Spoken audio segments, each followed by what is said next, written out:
تو روزہ ڈھال ہے اور جہنم سے آزادی کا ایک اہم ذریعہ ہے۔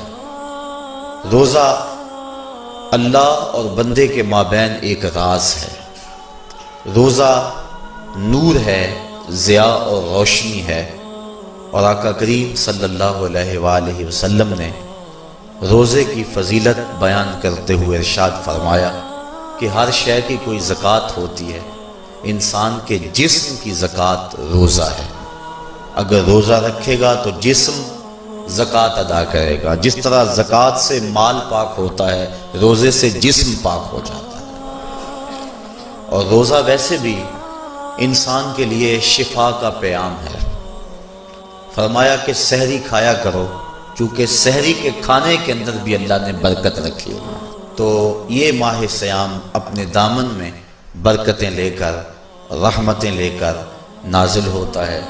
اس کا پہلا حصہ رحمت، درمیانی حصہ مغفرت، اور آخری حصہ جہنم سے آزادی کا مژدہ جاں فضا ہے۔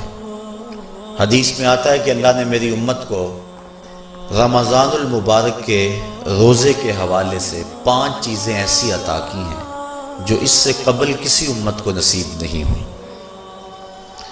ایک تو یہ کہ رمضان المبارک کے اندر روزہ رکھنے والے کے معدے سے جو بو نکلتی ہے، اللہ کو وہ مشک سے زیادہ محبوب ہے۔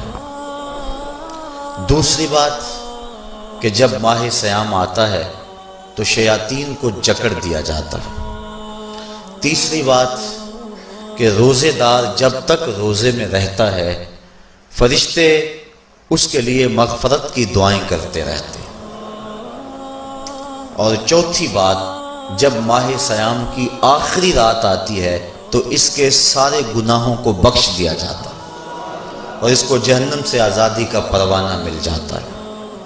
بلکہ ایک صحابی نے حضور سے عرض کی کہ آقا کریم، جو یہ جہنم سے آزادی کا پروانہ مومن کو ملتا ہے تو کیا یہ لیلۃ القدر کی رات ہے؟ تو آقا کریم نے فرمایا نہیں، جب مزدور اپنی مزدوری مکمل کرتا ہے، جب اس کی دہاڑی پوری ہو جاتی ہے تو پھر اس کو اس کا مالک کچھ دیتا ہے، تو یہ جو اس کو بخشش اور مغفرت کا مژدہ جاں فضا دیا جاتا ہے، یہ اس کی مزدوری ہے۔ اور فرمایا کہ جو لیلۃ القدر کی برکتیں اس کو حاصل ہوتی ہیں، یہ اس کے علاوہ ہیں۔ اور یہ اللہ تعالیٰ جل شانہ نے خاص کرم نوازی فرمائی بندہ مومن پر کہ اس کو یہ بابرکت رات عطا فرمائی۔ اور 5ویں فضیلت جو اس کو دی گئی روزہ دار کو، اور حضور سے قبل جو امتوں میں لوگ روزے رکھتے تھے، یہ فضیلتیں ان کو نہیں عطا کی گئی۔ جنت کو پورا مومن کے لیے آراستہ و پیراستہ کیا جاتا ہے۔ حضرت ابو ہریرہ رضی اللہ تعالی عنہ سے ایک روایت مروی ہے جس کو امام بخاری اور امام مسلم نے روایت کیا کہ آقا کریم علیہ السلام نے ارشاد فرمایا، قال اللہ عز وجل، اللہ جل شانہ ارشاد فرماتا ہے، کل عمل ابن آدم لہو، ابن آدم کا ہر عمل اسی کے لیے ہے، الا الصوم فإنہ لی، ہاں مگر روزہ ہے جو وہ میرے لیے رکھتا ہے، وأنا أجزی بہ، اور اس کی جزا میں اسے دوں گا، والصیام جنۃ، اور سیام روزہ ڈھال ہے، فإذا کان یوم صوم احدکم فلا یرفث ولا یصخب، فإن صابہ احد او قاتلہ فلیقل انی صائم انی صائم، والذی نفس محمد بیدہ لخلوف فم الصائم اطیب عند اللہ من ریح المسک، للصائم فرحتان یفرحہما اذا افطر فرح بفطرہ واذا لقی ربہ فرح بصومہ۔ تو فرمایا کہ جب کوئی شخص روزہ رکھتا ہے تو اس کا یہ عمل اللہ کے لیے ہے اور اللہ تعالیٰ اس کی جزا دے گا۔ روزہ ڈھال ہے، جب کوئی شخص روزہ رکھے تو وہ اس کے اندر کوئی اللہ کی نافرمانی نہ کرے، یہاں تک کہ اگر اس کو کوئی شخص گالی بھی دے تو وہ یہ کہے کہ میرا روزہ ہے، میں صائم ہوں، میں نے روزہ رکھا ہوا ہے، یہ کہہ کے لڑنے والے کو، الجھنے والے کو ٹال دے۔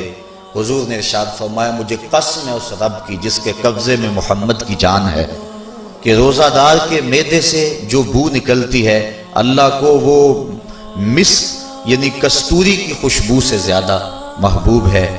اور روزہ دار کے لیے دو خوشیاں ہیں، ایک خوشی اس کو اس وقت ملتی ہے جب وہ روزہ افطار کرتا ہے، اور دوسری خوشی اس کو اس وقت ملتی ہے جب اس روزے کے صلے میں اسے اپنے رب کا دیدار نصیب ہوگا۔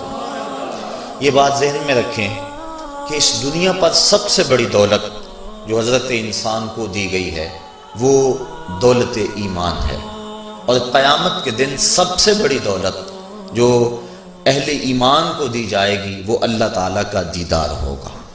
جنت کے حور و قصور، جنت کے محلات، جنت کی اعلی نصب نعمتیں، دنیا کی کوئی دولت اور دنیا کی کوئی نعمت جنت کی کسی نعمت کا مقابلہ نہیں کر سکتی، لیکن جنت والے جنت میں جا کر جس نعمت کو سب سے بڑا سمجھیں گے، اور وہ ہوگی بھی حقیقت میں سب سے بڑی نعمت، ایسی نعمت کہ اس نعمت کے ملنے پہ باقی ساری نعمتوں کو بھول جائیں گے، وہ یہ ہے کہ رب اپنے رخ کرم سے پردہ ہٹا دے گا اور ان کو اپنا دیدار عطا فرما دے گا۔